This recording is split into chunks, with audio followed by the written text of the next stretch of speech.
దేవుని స్తోత్రం. మీ అందరూ కొందనాలు దేవుని మాటలు విందాం జపశాబ్దిగా.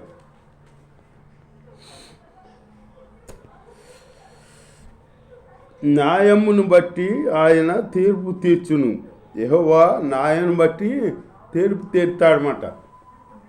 అన్యాయం చేసే దేవుడు కాదు మన దేవుడు, న్యాయం చేసే దేవుడు. న్యాయాన్ని బట్టి తీర్పు తీర్తాడనమాట. దేవుని స్తోత్రం. హల్లెలూయా. ఆయన ప్రతిదినము కోప్పడివాడు కాదు. ఒకడును మళ్ళని వెడల అంటే దేవుడి దగ్గరికి రాకుండా సాకులు చెబుతాడు చూడు. వస్తాను అది వస్తాను అని వాయిదాలు వేస్తాడు చూడు. అతని మీద దేవుడు కోప్పడతాడంట. మళ్ళీ కొన్ని వెడల ఖడ్గమును పదును పెట్టేదను అంటున్నాడు. తన విల్లు ఎక్కుపెట్టు దానిని సిద్ధపరుచు ఉన్నాడు. వాని కొరకు మరణ సాధనములను సిద్ధపరిచి ఉన్నాడు. తన అంబులను అగ్నిబాణములుగా చేసి ఉన్నాడు. అంబులను అగ్నిబాణములుగా చేసి ఉన్నాడు మాట దేవుడు. దేవుడి స్తోత్రం. అట్లాగే దేవుడితో ఆటలాడకూడదు. మనం మనసుతో ఆటలాడినట్టు దేవుడితో ఆటలాడకూడదు. దేవుడు సన్నిధికి వస్తాను, వాళ్ళు వస్తాను, రేపు వస్తాను, వచ్చే నెల వస్తాను, వచ్చే నెల వస్తాను అని వాయిదాలు వేస్తారు చూడు. వాళ్ళ కోసం ఖడ్గం సిద్ధపడుతున్నాడండి దేవుడు. అట్లా కొనకూడదు. పాపమును కనుటకు వాడు ప్రసవ వేదన పడుతున్నాడు. పాపను కంటకు ప్రసవ వేదన పడుతున్నాడు అంటాడు. దేవుడి స్తోత్రం. మరి అబద్ధ జీవితం వాళ్ళు అంతే. అబద్ధం చెప్పేవాళ్ళు పాపాన్ని కంటారు అన్నమాట. సేటును గర్భము ధరించిన వాడై అబద్ధమును కనివన్నాడు. వాడు తవ్విన గుంటలో దానిని లోతు చేసి ఉన్నాడు.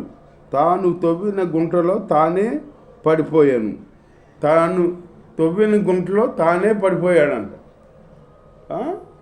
మనం ఒకళ్ళనే గోతులో పడేయాలని చూసామనుకో, ఆ గోతులో మనమే పడతాం. అట్లాగా ఒక అతను చూశాడు. ఎస్తేరు గ్రంథంలో ఆమాన్ అని ఒక ఆయన ఉన్నాడు. మొద్దుగాయ అని యూదుడు ఉన్నాడు. ఆ యూదుడిని యూదుడి మీద పగ పెంచుకున్నాడు ఈ ఆమాను. ఎందుకో చిన్న మాట చేత రాజు గుమ్మం కాడ గేటు కాడ ఉంటాడు ఈ మొద్దుగాయ.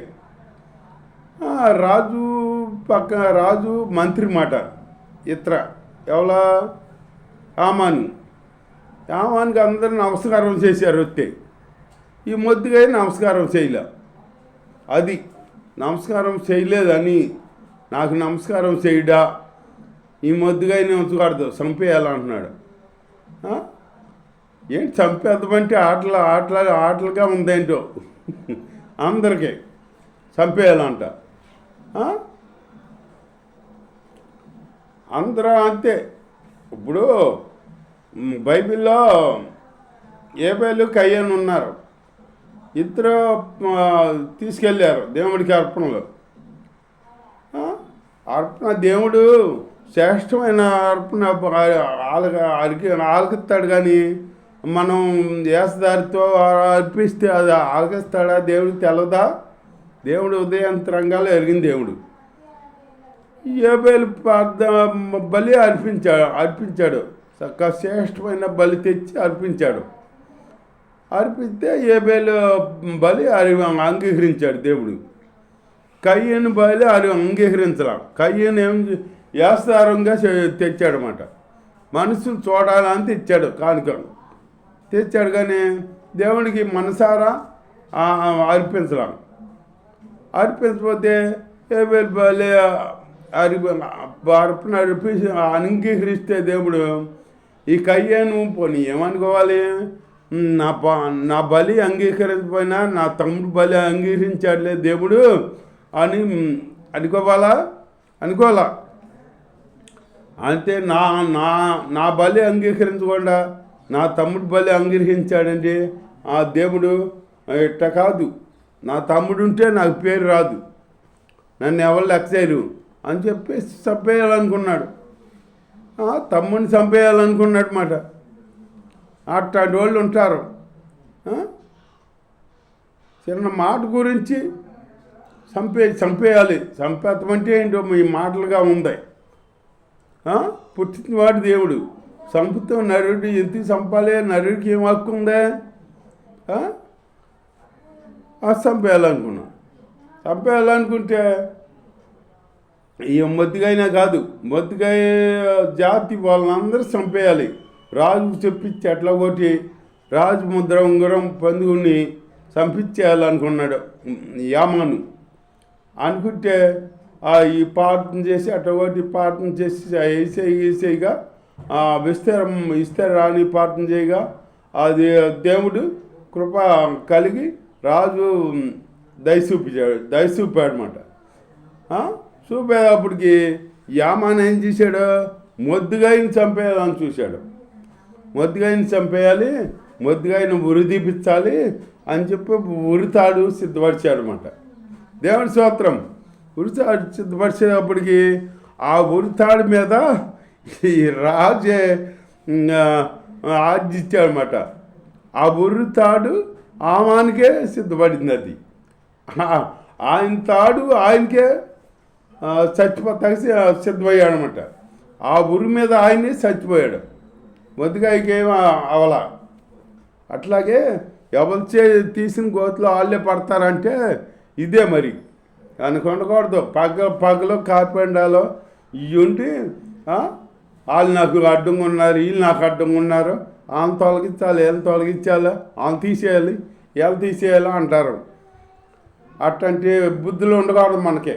దేవుని స్తోత్రం. హల్లెలూయా. మనం దేవుని సంతోషపెట్టి బిడ్డలుగా ఉండాలి. అంతేగాని మనం వాడు తలంచిన సేటు వాడిని నెత్తి మీదకే నన్ను మీదకే వచ్చిందంట. వాడు తలంచిన సేటు వాడి నన్నెత్తి మీదకే వచ్చిందంట. వాడు యోచించిన బలాత్కారము వాడి నన్నెత్తి మీదనే పడింది. నన్నెత్తి మీదే పడిందంట వాడికి అరిసేటు. అట్లాగే ఒకరిని చంపాలనుకుంటే మనకే అది పాప తెస్తుంది. ఏవో న్యాయము విమర్శించేవాడు వాడని నేను ఆయనకు కృతజ్ఞత శుతులు చెల్లించేదను. సర్వోన్నతుడైన యెహోవా నామమును కీర్తించేదను. యెహోవా న్యాయం చేసేవాడని ఆయన్ని స్తుతిస్తా అన్నాడు. కృతజ్ఞత శుతులు చెల్లిస్తాను. సర్వోన్నతుడైన యెహోవా నామమును కీర్తించేదను అన్నాడు. కీర్తించాలి. సర్వోన్నతుడైన దేవుని నామాన్ని కీర్తించాలి మనం. అంతేగాని లోకంలో వీటిని మనం చేస్తే ఆటలాగా అట్ట విగ్రహాలు లేకున్నాయో, మౌనంగా విగ్రహాలు లేకున్నాయో ఆటలాగానే అవుతారు అది చేసేవాళ్ళు కాడ. అది బైబిల్ తెలియబడుతుంది. వాళ్ళు కాడ మోగ విగ్రహాలు లేక తయారవుతారు అన్నమాట. అట్లా మనం ఉండకూడదు. దేవుణ్ణి దేవుడైన దేవుణ్ణి కనపరచాలి. దేవుడు ఎవరో మనల్ని సృష్టికర్త ఎవరో మనల్ని ఇట్లాగా జీవము చేసిన దేవుడు ఎవరో అని మనం తెలుసుకోవాలి. తెలుసుకునే జీవితం ఉండాలంటే నీలో జ్ఞానం ఉండాలి. అది ఏమి లేకుండా దేని బట్టి దాన్ని ఆరాధిస్తే సరిపోద్దా? అది నీకు పాప బుద్ధి. ఇప్పుడే కనపడదు. నన్నెత్తి మీదకి వస్తుంది. నీ నన్నెత్తి మీదకి వస్తాయి. అది వచ్చినప్పుడు నువ్వు నిన్ను కాపాడే వాళ్ళు ఎవరు ఉండరేక.